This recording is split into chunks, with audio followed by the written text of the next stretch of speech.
में corporation tax भी है और इंडिविजुअल भी है। क्वेश्चन आपने पढ़ा है, देखिए number 1 requirement, calculate the corporation tax liability of G limited for the year ended. अब कंपनी का ईयर एंड भी इत्तेफाक से टैक्स ईयर वाला है, तो हम कुछ लड़ेंगे नहीं वहां जाके, ककड़े नहीं मारेंगे स्क्रीन पे कि क्यों है तो है। Calculate income tax payable by काजू, पहले कॉर्पोरेशन टैक्स निकालना फिर इनकम टैक्स निकालना। कितने मार्क्स?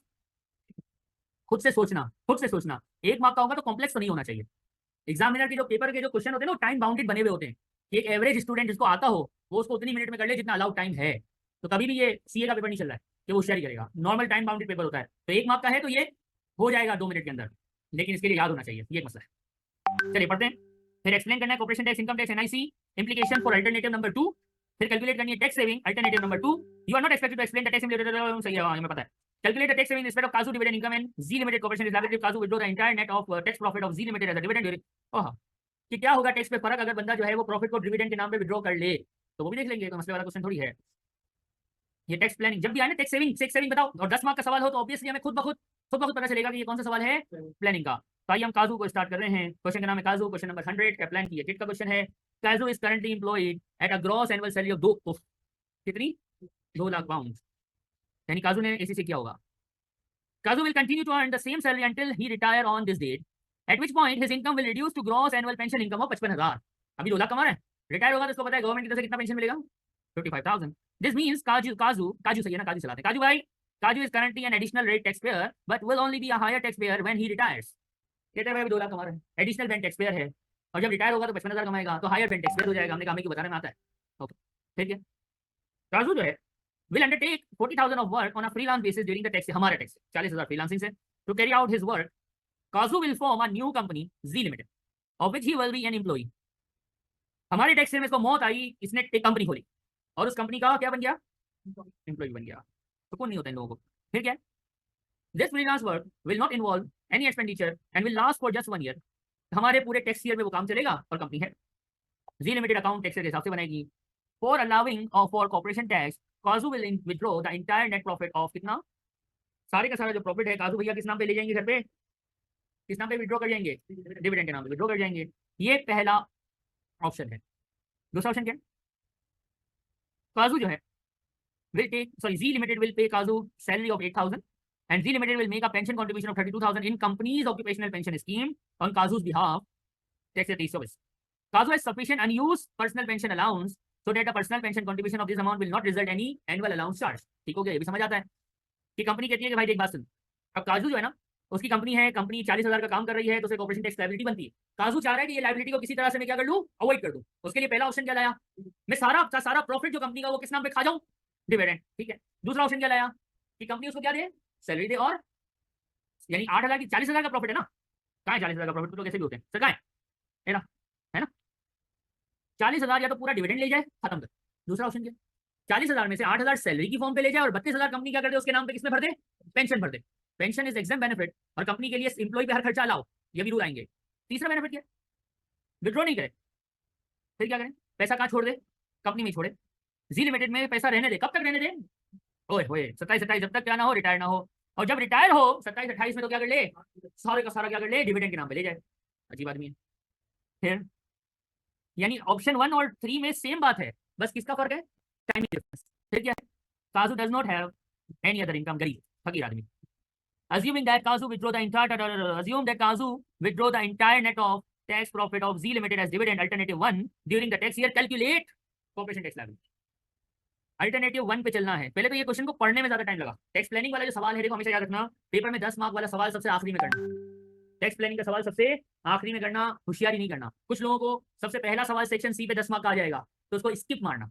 पहले इंडिविजुअल का इनकम टैक्स 15 मार्क वाला निपटाना, फिर कंपनीज का 15 मार्क वाला निपटाना, और सबसे आखिरी में 10 मार्क वाला सवाल करोगे, वरना आप लोग परेशान हो जाओगे, आगे के 30 मार्क्स जाया कर जाओगे। टैक्स प्लानिंग डिफिकल्ट होता है, थोड़ा सा ट्रिकी होता है, बहुत सारी चीजें उसमें एक साथ एग्जामिन होती हैं, कंपनी भी आ रहा होता है, इंडिविजुअल भी आ रहा होता है। तो इस 10 मार्क वाले क्वेश्चन को हमने स्किप मार के सबसे आखिरी में लेके जाना है। कुछ लोग पूछते हैं सर पेपर में हम क्वेश्चन पेपर पूरा पढ़ लें, क्यों भाई, तेरे पास 4 घंटे। क्वेश्चन बिस्मिल्लाह पढ़ो, दरूद शरीफ पढ़ो और शुरू करो क्वेश्चन नंबर 1 से, सेक्शन ए का क्वेश्चन नंबर 1 से, और तरतीब से चलते चले जाओ। बस मैं पूरा क्वेश्चन पेपर पढ़ लूँ, मैं ये कर लूँ, मैं वो कर लूँ, वाई क्या जरूरत है, क्वेश्चन पेपर पढ़ के कोई 2 नंबर का सवाल मिलेगा, क्यों पढ़ना है, पढ़ना ही नहीं हमने। पहला क्वेश्चन पढ़ते जाएंगे, सॉल्व करते चले जाएंगे तमीज से, सीक्वेंस से। सेक्शन सी पे आएंगे, 15 मार्क वाला पहले, फिर 15 मार्क वाला बाद में, और सबसे आखिरी में 10 मार्क वाला करेंगे। ये याद रखिएगा, भूलिएगा नहीं। ये देखो ये चीटर आंसर देख के बताते हैं। चलो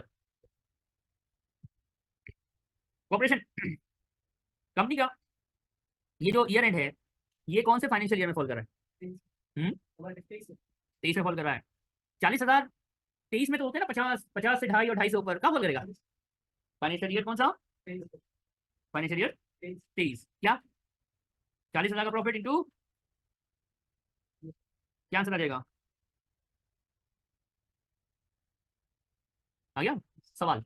सर डिविडेंड को आपने माइनस नहीं किया, ये तो सर कंपनी का प्रॉफिट है ना, यही कंपनी का ट्रेडिंग प्रॉफिट है, यही कंपनी का टैक्स एडजस्टेड ट्रेडिंग प्रॉफिट है, यही कंपनी का एडजस्टेड ट्रेडिंग प्रॉफिट है।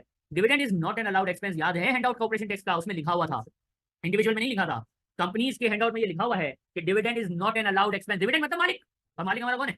दुश्मन। नॉट अलाउड, तो पूरी अमाउंट पे टैक्स लगा। एक मार्क मिला, कितना मिला? बाकी बचे 49। चलो आगे क्या? काजू के लिए निकालो, काजू के लिए कॉर्पोरेशन टैक्स लायबिलिटी। आगे भाई क्या नाम है इसका? काजू। चलो भाई काजू अंकल, काजू अंकल कौन सी इनकम कमाएंगे? अल्टरनेटिव 1 का पूछा है ना, अल्टरनेटिव 1 में क्या कमाएगा ये? डिविडेंड कितनी? एंटायर है ना 40 पूरा। और कुछ? और कुछ देखो जरा, और कुछ है?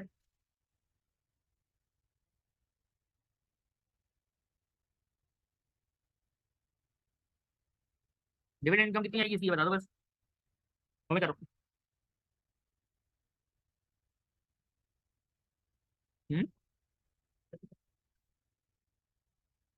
माइनस क्या? हाँ भाई बिलाल, क्यों 7,600 माइनस? लेकिन क्यों बेटा ये तो बताओ, वाई 7,600 माइनस? क्या है ये? देखो ये छोटी छोटी बातें हैं, टेक्स प्लानिंग में यही होती हैं। लिखा हुआ है इसमें, क्या लिखा हुआ है पढ़ना? 40,000 नेट ऑफ टैक्स का मतलब क्या हुआ? इसको क्या, इसमें क्या माइनस हुआ हुआ है? नेट ऑफ टैक्स है ना, तो यानी नहीं, देखो दोबारा देखो कहाँ है नेट ऑफ टैक्स, पढ़ो कौन सी लाइन है, कहाँ पे? Withdraw the entire net of tax. अब क्या मतलब इसका, देखो थोड़ा सा समझना। कंपनी को प्रॉफिट कितना हुआ था? 40। आप डिविडेंड ले रहे हो ना, F3 थोड़ा सा याद करो। कंपनी टैक्स माइनस करने के बाद जो प्रॉफिट आएगा वही डिविडेंड में देगी ना, यानी 40 तो उसका प्रॉफिट है।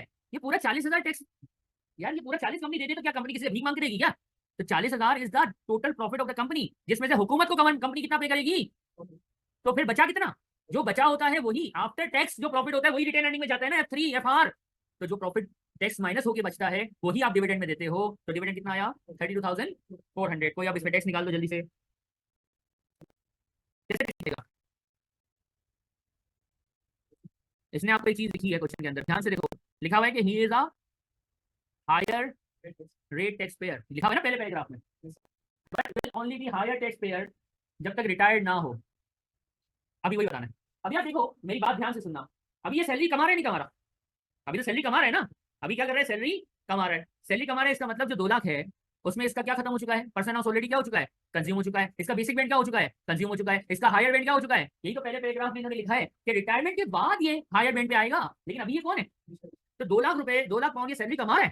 क्या कर रहा है? 2 लाख पाउंड ये सैलरी कमा रहा है। इसका मतलब क्या है? 2 लाख पाउंड कमा रहा है तो इसका पर्सनल अलाउंस, इसका बेसिक बैंड, इसका हायर बैंड ऑलरेडी क्या हो चुका है? एग्जॉस्ट है, खत्म है। तो ये जो एडिशनल डिविडेंड इनकम ये कमाने वाला है, इस पे डायरेक्ट डिविडेंड पे क्या होता है? नील रेट बैंड होता है, 1000 नील रेट बैंड का हटेगा, कितना बचेगा ये?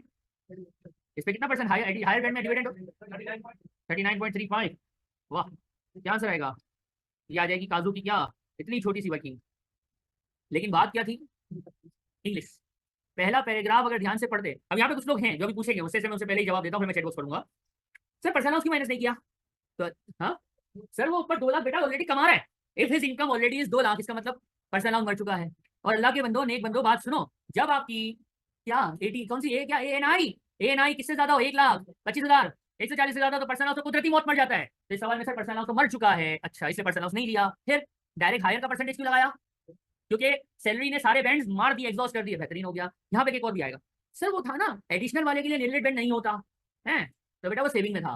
सेविंग में होता है 1,500 और 0, लेकिन डिविडेंड में तो 1,000 और एडिशनल के लिए भी 1,000। ये हो गया भाई 3 मार्क्स, सुभान अल्लाह। 7 मार्क्स बाकी हैं, चैट बॉक्स में देखता हूँ। अच्छा जवाब बताया गया है। वैसे ये बिलाल ने तुक्का मारा था 7,600 का, बताया नहीं, मुझे बताना पड़ा है। कोई तकलीफ?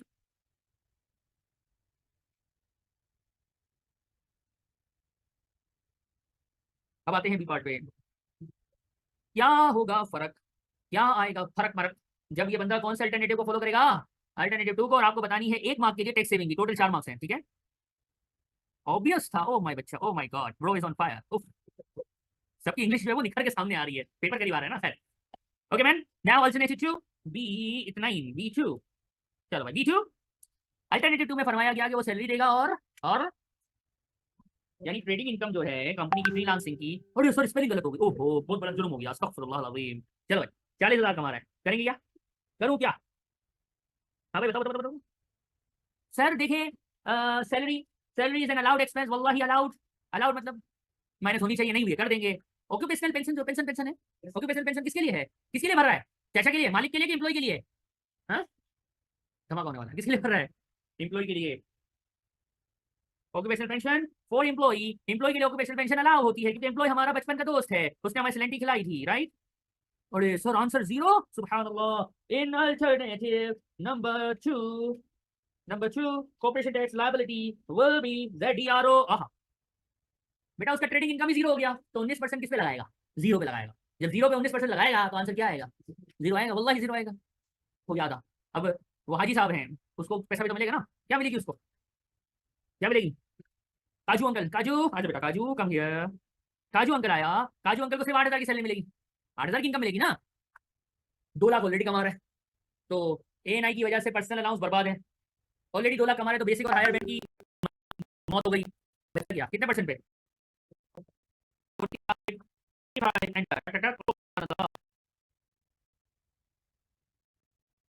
और क्या देगा? और क्या देगा? सोचो सोचो। NIC देगा नहीं देगा? काजू NIC कितनी देगा? NIC का टेबल क्या था? है क्या करो?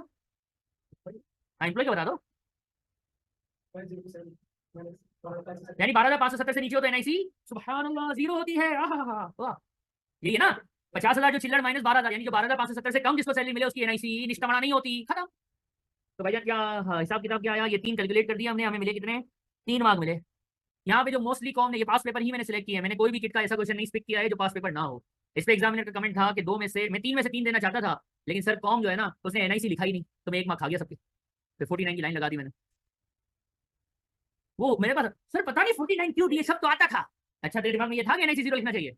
नहीं था ना, तो फिर अभी बता रहा हूँ 11 दिन है। खैर, फिर भी किस्मत, किस्मत नाम भी होता है, क्या पता आपके नसीब में किस्मत ही हो गई। खैर, आगे बढ़े।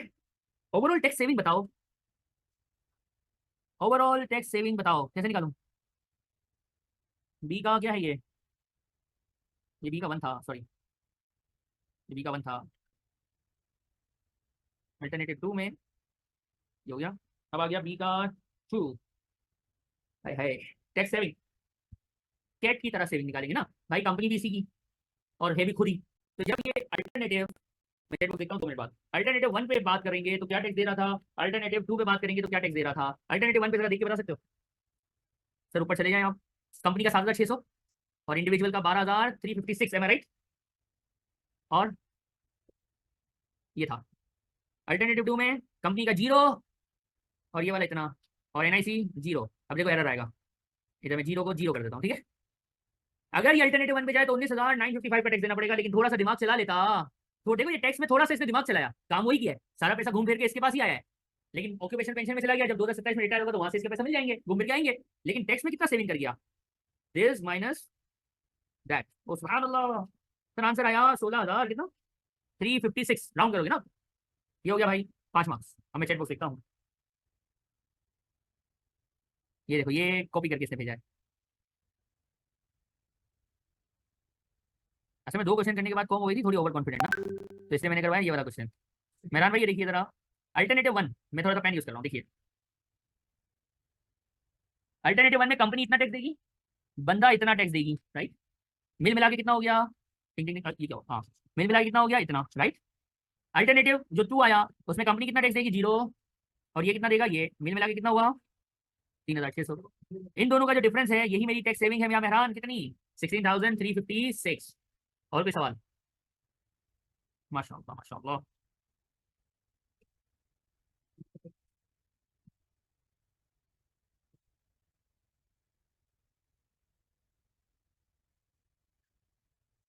फिर क्या है, अभी भी 3 मार्क का बाकी है।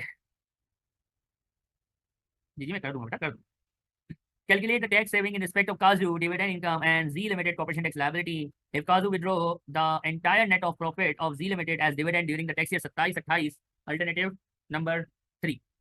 अल्टरनेटिव 3 में अगर होगा तो क्या होगा हम इसको देखेंगे, ठीक है। अल्टरनेटिव 3 में होगा तो क्या होगा हम इसको देखेंगे। आइए हम देखते हैं। अब देखो बड़ा आसान है। अल्टरनेटिव 3 का मतलब क्या है कि ये प्रॉफिट विड्रॉ कब करेगा, लेकिन अब फर्क क्या पड़ेगा। देखो सी पार्ट है corporation tax liability. Corporation tax liability जो थी कितनी थी, 7,600 थी ना। इस पर कोई फर्क आएगा क्योंकि ये तो डिविडेंड विड्रॉ करेगा ना। डिविडेंड विड्रॉ करने का मतलब क्या है, dividend is not an allowed expense. और डिविडेंड कब विड्रॉ करेगा, कुछ सालों के बाद, लेकिन वो अलाउड एक्सपेंस तो कभी होगा ही नहीं। इसका मतलब corporation tax liability will remain same. कितनी, 7,600। ऊपर से कॉपी नीचे की आप पेस्ट, 1 मिनट में हो गया। बाकी क्या है सीन और क्या करेगा, डिविडेंड ये लेगा। डिविडेंड पे क्या सीन होगा, ये डिविडेंड में उठा रहा हूँ, जरा ध्यान से थोड़ा सा दिमाग चलाओगे ना, ये बहुत आसान है। डिविडेंड कितना लेके जाएगा, ठीक है,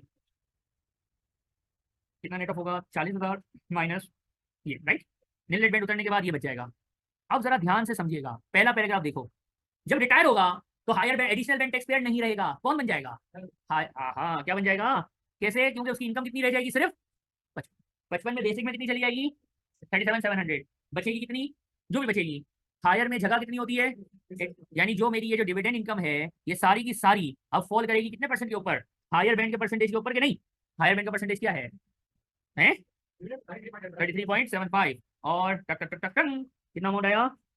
तो फिर अगर इसमें पूछेगा टैक्स सेविंग कितनी करेगा भाई, तो ये कैसे निकालूंगा। देखो भाई ये और ये, सॉरी ये और ये तो देना पड़ेगा, क्या हो रहा है तो फिर चलो टैक्स सेविंग कैसे निकालूंगा। अब ऊपर जाके देखो कितना टैक्स दे रहा था काजू, यहाँ पे कितना दे रहा है, 12,300 ये दे रहा है ना। यानी अगर अभी डिविडेंड विड्रॉ करे तो कितना टैक्स देना पड़ेगा, और अगर ये 5 साल या 3 साल बाद विड्रॉ करे तो कितना टैक्स देना पड़ेगा। तो कितना सेविंग हुआ, कैसे निकालूं। इसको लिया अभी अगर विड्रॉ करे तो because of high additional bank tax pair इसको 12,356 का टैक्स देना पड़ेगा। लेकिन अगर ये 4 साल इंतजार करे और विड्रॉ करे तो कितना, because he will be higher band tax payer, तो कितना टैक्स देना पड़ेगा 10,597.5, कितना टैक्स सेविंग आ जाएगा। ये परसेंटेज क्यों आ रही है भाई, एक्सेल हिल गया है। चलो कितना टैक्स सेविंग आ गया 1758 और मिल गया आपको 10 मार्क्स। ये था टैक्स प्लानिंग का छोटा सा नाजुक सा क्वेश्चन, और आगे भी हमने टैक्स प्लानिंग के ही क्वेश्चन इंशाल्लाह कल भी मजीद करने हैं। कल भी इंशाल्लाह इंडिविजुअल करेंगे, और परसों जो है कल के दिन है जुमा, और फिर हफ्ता और इतवार हम कॉर्पोरेशन टैक्स और फिर कॉर्पोरेशन टैक्स से टैक्स प्लानिंग करेंगे। कल आज और कल इंडिविजुअल चलेगा, आज हो गया इंडिविजुअल के 3